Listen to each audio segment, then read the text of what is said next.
Here's a news bulletin.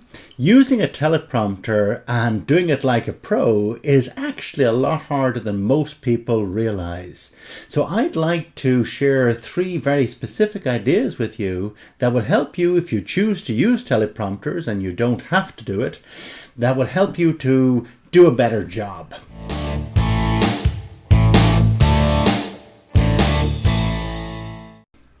The first of those is that it's really important that you don't be a follower of the text as it scrolls down.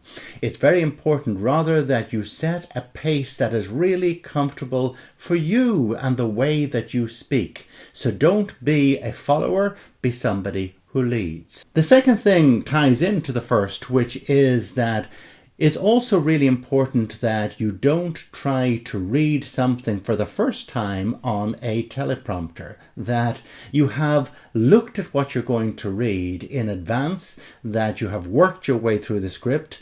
Maybe you've marked it up, so you've decided these are the bits that you want to emphasize. Here are things that I want to maybe not get excited about.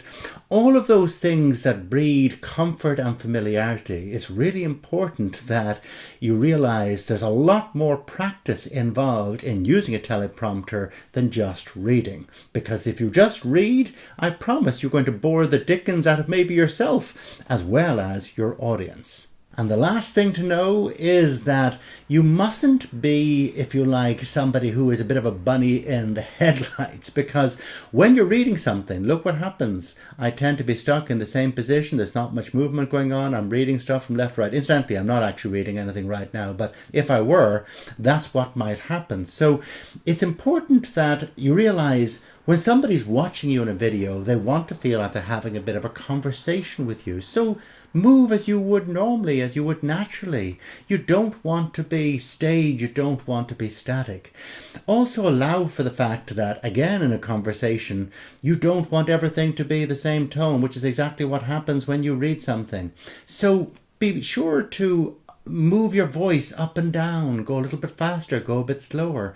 All of that can be decided, incidentally, when you're working your script. So all I'm saying to you folks is this: make sure that when you're using a teleprompter that you remember you are still there to have a conversation with your audience. And if that's the way you treat it, you'll get a better result for the audience and you'll feel happier too.